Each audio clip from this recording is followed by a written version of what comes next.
All right, evening everybody. We haven't done this in a while on Instagram Live, and I'm gonna answer a couple of your questions. Some of you sent me a whole bunch. I have them right in front of me. I'm gonna go through as much as I can. But before we get started, and while people jump onto the stream, I just want to give you a couple of updates about what's going on. When I was younger, I traveled a lot, and one of my favorite places to travel was India. And there was this airline in India called Kingfisher Airlines. Now, if you are familiar with Indian commerce, you'd know that Vijay Mallya, the owner of the Royal Challengers Bangalore, he owned this airline. And every one of their employees were stunning, stunning, stunning. They were like models, the cabin crew, the pilots, even the ground staff were absolutely stunning. And I still remember some of the the safety features that they do. Every airline does it.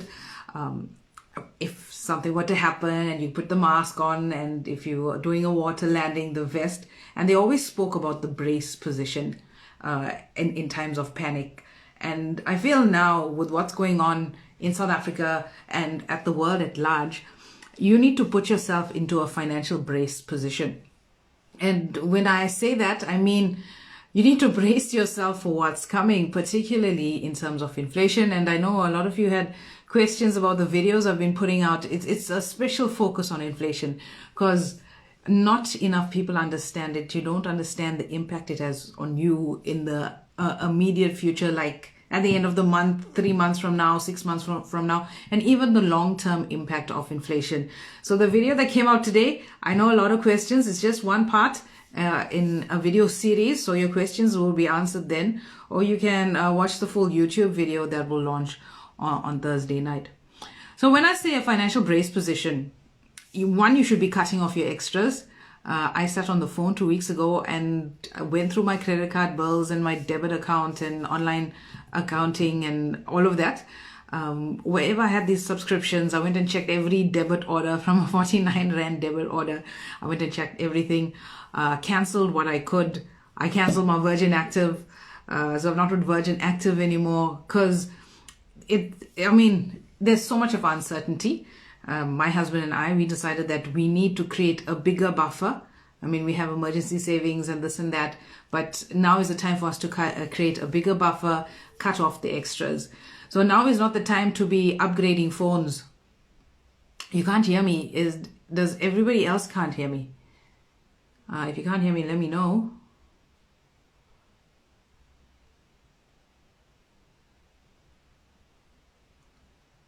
I think everybody else seems to be hearing me, so please, okay, you got it, fine. Yeah, so financial brace position. Yeah, so we're creating a bigger buffer at home in terms of emergencies. We cut off all the extras, trying to live as lean as we can. Okay, thank you, Marlon, you can hear me. So we're trying to live as lean as we can. Another thing we've done at home is we've changed how we eat. In the last few weeks, we've been transitioning. Transition away from the high-end cuts of meat. If you're gonna have it less frequently. Going more the route of veg. I remember growing up, meat was like a weekend thing, and it's kind of easy with an Indian diet, I guess, where you can have your veggies and your curries and whatever, and it's more affordable. We're trying to grow a lot at home. Things like spinach, guys, it takes like 30 days and you got a whole bunch of spinach, and that was more of the flight of my life when I went into Pick and Pay, and they have these big bunches of ready to use spinach. It was like 45 bucks, and that's a lot. I go through 2 bags in a week, and that's just for myself. And so I bought a whole bunch of seeds, and we're busy planting it. Kids are very excited. So that's my financial brace. So wherever you can make changes at home, I think you're going to have to do it. It's going to get a lot worse, unfortunately. Interest rates are going to be hiked, and you'll see all of the first world countries. I think Australia, or was it New Zealand, that announced a major hike today. The US is talking about a major hike. South Africa at its next cycle will hike again. We're in for a series of interest rate hikes in South Africa. So whatever you can fix your bond, negotiate where you can, consolidate where you can, because we are in for a rough ride. So no new cell phone subscriptions, no upgrades on your iPad and tablets, smartwatches and all of that. Try and stretch it out as long as you can. Also, you shouldn't be buying cars now, unless you're doing it for business purposes where you're getting the tax benefit. But on the personal capacity, I don't think anybody should be getting into cars right now, unless you're downgrading because of the fuel price being so horrendous. All right, so we're answering your questions. If you have any more questions, type it in the comments and I'll try to get them off my computer because the screen is going so fast. All right, so first question, what to invest in and which platform to use? I know I get this question, I think at least 3 every single week. I get some DMs, but what should you invest in? First, you've got to know the purpose of why you're investing. What is your purpose? What is your reasoning? You want to know how long you want to stay invested. You want to know the tax implications, which is the most tax efficient investment for you. There's a lot of online platforms. Most online banking platforms will give you access to a share platform or unit trust platform. If you're familiar with the asset managers, the tax implications, you can go ahead and invest on your own. I like Easy Equities as my share trading platform. It's pretty easy. Okay, all right, Prevan, I'll come to that. Yeah, so Easy Equities is very easy. If you want to get a voucher on that, if you haven't invested in Easy Equities, send me a DM and I'll send you a link that you can invest in. But no, you got to do your research. You got to know where you're investing, why you're investing. You got to be willing to read the financial statements of companies, keep track of everything. And you got to take your time in terms of equity investments. Easy Equities also has ETFs and unit trusts as well. Again, you got to know your tax wrapper, know the asset manager, know the fees involved. Now, if you don't want to get your hands dirty in that sort of thing, then you see somebody like me or a financial advisor that you're comfortable with, and they will assist you, assess your risk, give you a far broader variety than what most of your online platforms can give you if you're speaking to an independent financial advisor. And I think the greatest value of a financial advisor is, okay, I can't talk for all the financial advisors, it's just mine. I will give you the tax implications of the investments. I will give you the fees, so you understand the fee structure. So I don't want any of my clients 2 years down the line to say, but you didn't tell me about these fees. So I want to make sure with my clients upfront, you know about the fees, because the fees are a big one. If you can reduce your fees by 1% over a 40-year period, you have the potential to double your return. All right, so that's important for me. And also there are some select investments that you cannot get without an advisor because you need that advice. Like now I have a nice one available, just released this week, where you can double your money in 5 years. So that's very sweet. That's a lump sum investment, 100,000. So if you're keen on that, reach out and I can help you. All right, there's some questions up here before I take the next one off my page. RA versus a tax-free investment, which is best? Okay, so it depends on your purpose. Now, retirement annuities give you some great tax benefits where it reduces your tax liability. For example, if you earn R1 million a year, you have to pay tax as per the tax scale in South Africa. But if you are making contributions to pension, provident, or retirement annuity, you get your taxable income decreases. So you can invest a maximum of 27.5% a year, capped at 350,000 Rand per year. So you can't really exceed that limit. So if you're earning R1 million and you max out your 27.5%, that's around 275,000 Rands. So you won't be taxed on R1 million, you would be taxed on 725,000 Rands. So that's a really nice benefit, especially when you're younger.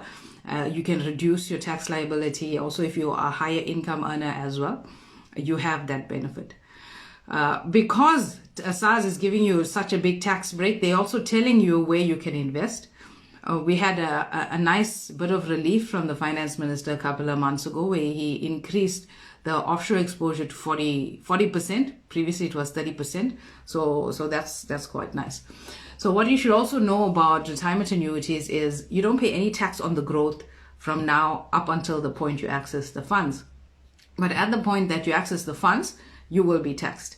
You're allowed to take out 1/3, and from that 1/3, the first 500,000 is tax-free, assuming you haven't had any other withdrawals previously.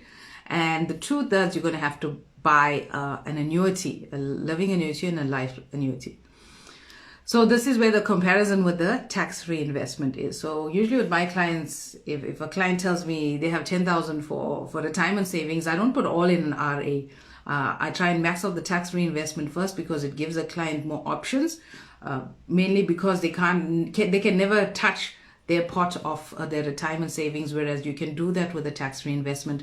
Your retirement income is also taxed. Your tax-free investment is not taxed. Your tax-free investment, you can, depending on which one you're in, you can literally be tracking offshore performance, and that is very sweet. Whereas your retirement annuity, you're limited to 40%, whereas you can be 100% in a tax-free investment.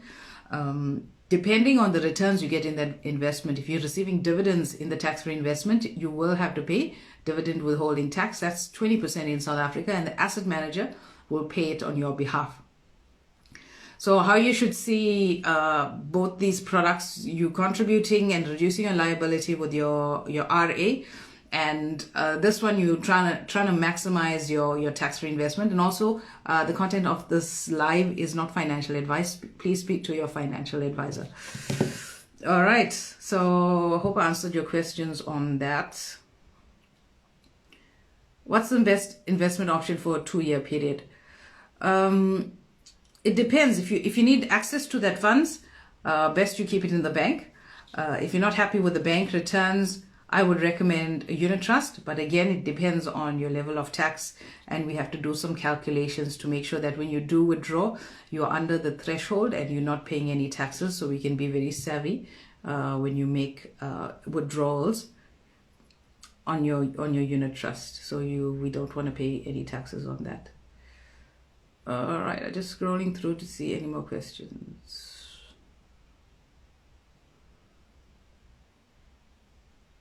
All right, cool.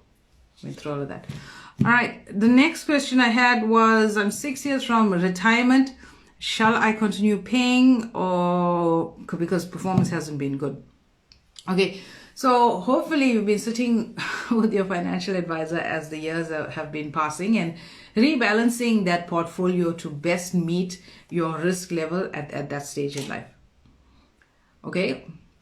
So we want to make sure that the current portfolios that you're in, it matches you right now in terms of your risk. We also want to look at the performance.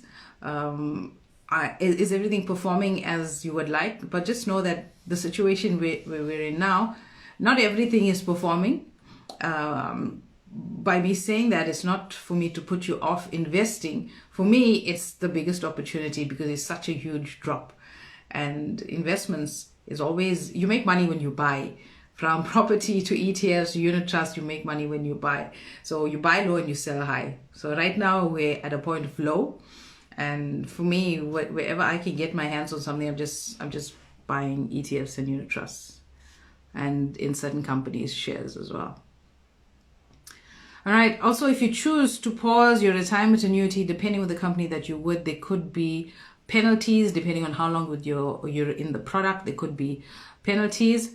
But like I said, when we were comparing the RA and the tax-free investment, I tell my younger clients, especially who are very undecided about South Africa and want to immigrate, you have to be saving for your retirement. It doesn't have to be in an RA. If you're willing to forego the tax benefit of an RA, the tax-free investment is a nice option.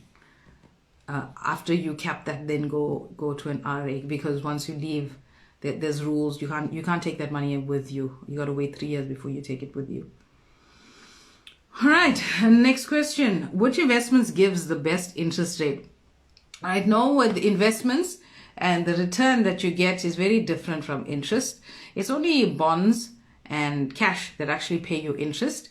The other stuff pays you an income like rental income, and the equity portion pays you dividends. So each of that is taxed differently. For example, your dividends, like I said, you pay the 20% dividend holding tax.